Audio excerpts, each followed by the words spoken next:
Friends, आज की कहानी है नौकरानी की ज़िंदगी भाग 2। पिछले भाग में आपने पढ़ा, पवित्रा ने जैसे ही एक पराठा ख़त्म किया कि इतने में प्रिया देवी वहाँ धमकी और बोली, क्यों री, तुझे तनख्वाह नहीं मिलती क्या काम की, जो खाने को भी यहीं से चाहिए। तनख्वाह तो मिलती है माँ जी, पवित्रा बोली। तनख्वाह भी लेगी और खाएगी भी यहीं से। प्रिया देवी बोली, तो क्या हुआ माँ जी, गरीब बच्ची है, थोड़ा सा खा लेगी तो हमारे यहाँ घट नहीं जाएगा। पीछे से मिसेस वर्मा आकर बोली, अब आगे। तू बड़ी दानवीर बनती है। मेरा बेटा वहाँ ऑफिस में दिन भर जी तोड़ मेहनत करता है और तू यहाँ उसकी मेहनत की कमाई लुटा रही है। प्रिया देवी ने अपनी बहू से कहा, माँ जी, गरीब आदमी को खिलाएंगे तो आशीष मिलेगी। मिसेस वर्मा बोली, रहने दे, तू अपने ये नाटक आज खिला दिया, लेकिन कल से कुछ भी से खाने को दिया, मुझसे बुरा कोई नहीं होगा। काम काज कुछ करती नहीं है और खाने को भी यहीं से चाहिए। प्रिया देवी बोली। इतना सुनकर पवित्रा की आंखों में आंसू आ गए और वो खाना वैसे ही छोड़कर उठ गई। हाथ धोए, अपना दुपट्टा ठीक किया और चप्पल पहनकर घर से बाहर चली गई। ये सब मिसेस वर्मा को अच्छा नहीं लगा और वो मन मसोस कर रह गई। पवित्रा ने बाहर आकर अपने आंसू पोंछे और दूसरे घर काम को निकल पड़ी। दूसरे घर में वो काम करने पहुंची ही थी और उसने दरवाजे पर जैसे ही चप्पल उतारी तो घर से चीखने चिल्लाने की आवाज़ें आ रही थी। पवित्रा ने डरते हुए डोरबेल बजाई तो घर की मालकिन ने दरवाज़ा खोला। पवित्रा के भीतर पहुंचते ही सब तीतर बीतर होने लगे, नहीं तो पहले सब एक ही जगह बैठे थे। पवित्रा घर के अंदर पहुंची और झाड़ू उठाकर सभी कमरों में बारी बारी से झाड़ू लगाने लगी। झाड़ू लगाते लगाते वो नीता के कमरे की ओर पहुंची। नीता मालकिन की सबसे छोटी बेटी है। वो पवित्रा की हम उम्र भी है।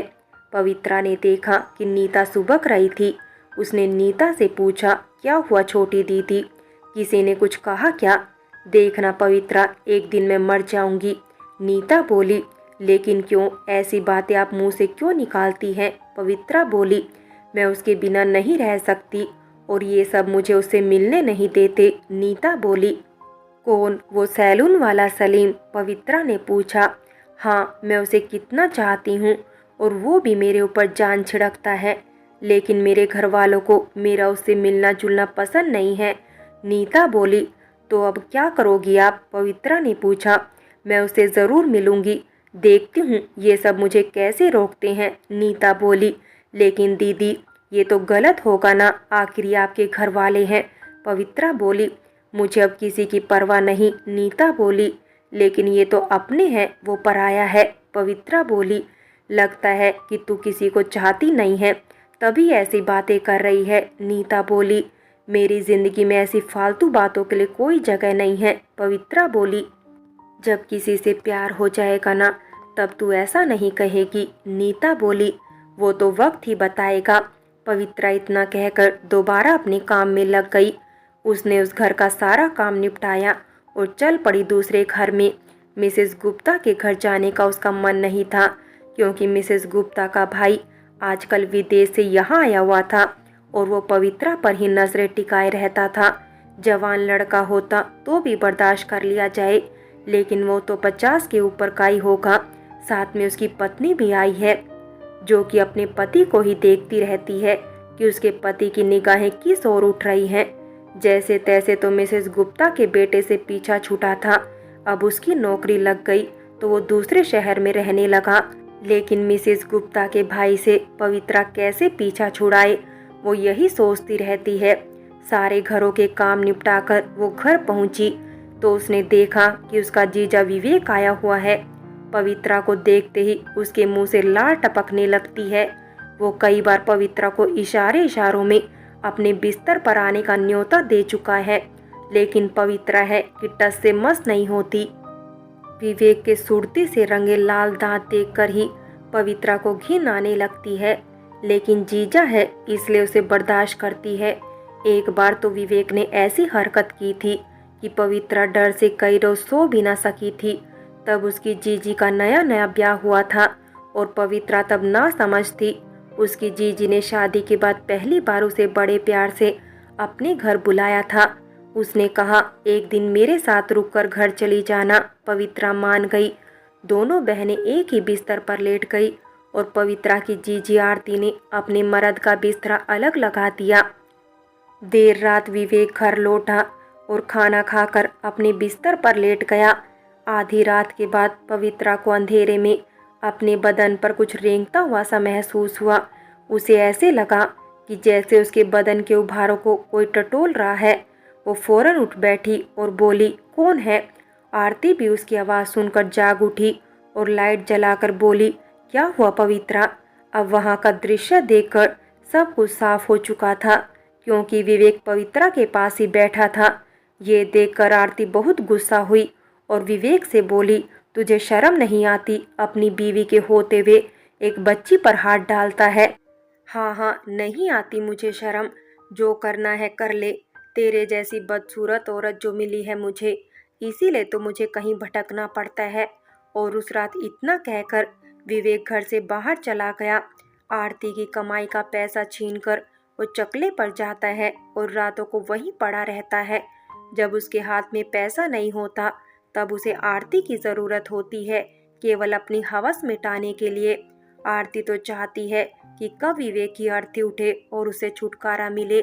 कैसा उबाऊ सा रिश्ता है दोनों का, तब भी समाज के नाम पर उस रिश्ते को निभाए जा रहे हैं दोनों। इसीलिए पवित्रा को अपने जीजा से नफरत है, लेकिन अब उसे अपनी बहन आरती भी नहीं अच्छी लगती, क्योंकि आरती को उसने एक दिन कुछ ऐसा करते हुए देख लिया था। तब से उसके मन में आरती के लिए घृणा हो गई। पवित्रा एक दिन अपनी बहन आरती के घर गई थी। घर का दरवाज़ा खुला हुआ था, इसीलिए पवित्रा भीतर चली गई। लेकिन वहां पहुंचकर उसने जो देखा वो देखकर उसने अपनी आंखें मींच ली। उसकी बहन आरती किसी आदमी के साथ में नग्न अवस्था में बिस्तर पर थी।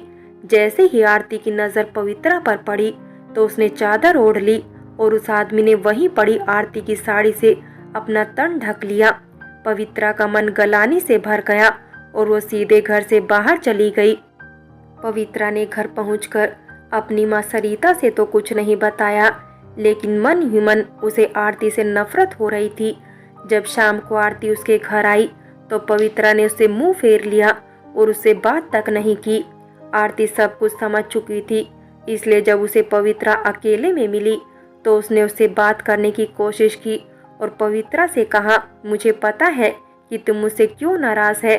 जब जानती है तो फिर क्यों मुझसे बात कर रही है? पवित्रा बोली, तू अभी भी नहीं समझेगी, जब तेरा ब्याह होगा तो तुझे समझ में आएगा। आरती बोली, क्या समझ में आएगा जीजी कि पराये मर्द के साथ संबंध कैसे बनाने चाहिए? पवित्रा बोली, नहीं कि जब पति होते हुए भी अपनी बाहों में ना आकर गैर औरत की बाहों में जाए तो कितना बुरा लगता है। आरती बोली, तो इसका मतलब ये है कि वो जैसा करेगा तू भी वैसा ही करेगी? पवित्रा बोली, तू अभी जवान शरीर की ज़रूरतें नहीं समझती। कब तक बिस्तर पर करवटें बदलती रहूं? कब तक ठंडी आहें भरती रहूं? पति पत्नी के रिश्ते में गृहस्थी के अलावा और भी कुछ होता है। आरती बोली, तो तू अपने बदन की गर्मी मिटाने के लिए गैर मर्द की बाहों में समा जाएगी? पवित्रा बोली, ये मत भूल कि तू भी उसी गर्मी की पैदाइश है। अम्मा और बापू के संबंध से तू पैदा नहीं हुई, इसीलिए तो बापू तुझसे इतनी नफरत करता है। और मुझ पर इल्ज़ाम लगाने से पहले कुछ सोच ले। आरती ने गुस्से में कहा। पवित्रा ने इतना सुना तो उसकी आंखों में आंसू आ गए और उसने वहीं पड़ा अपना दुपट्टा उठाया, चप्पल पहनी और काम के लिए निकल गई। और उस दिन के बाद दोनों बहनों में ठीक से बोलचाल नहीं होती। आज पवित्रा की माँ सरिता ने उसे एक नए घर का पता दिया है। वहाँ काम पर जाना है। कोई मेम साहब है जो फ्लैट में अकेली रहती है और सरकारी नौकरी करती है। उनके यहाँ खाना बनाने का काम करना है, साथ में झाड़ू पोछा और बर्तन भी। शाम को 6 बजे के बाद वे ऑफिस से लौटती हैं, इसलिए उन्होंने 6 बजे के बाद पवित्रा को बुलाया है। शाम को 6 बजे के बाद पवित्रा उनके घर पहुंची। मेम साहब ने बड़े प्यार से पवित्रा से बात की और सारा काम ठीक से समझाकर पूछा, कटहल की सब्जी बनानी आती है? जी आती है, पवित्रा बोली। और कच्चे आम की चटनी भी बना लेती हो क्या? जी वो भी बना लेती हूँ, पवित्रा बोली। तो फिर मैं आज कटहल खरीद कर लाई हूँ। बहुत दिन हो गए कटहल की सब्जी नहीं खाई, आज वही बना दो, साथ में कच्चे आम की चटनी और रोटियां भी। रोटियां थोड़ी ज़्यादा बनाना, 3 लोगों के लायक, मेम साहब बोली। ठीक है। और फिर इतना कहकर पवित्रा खाना बनाने चली गई। इधर मेम साहब फ्रेश होने बाथरूम चली गई।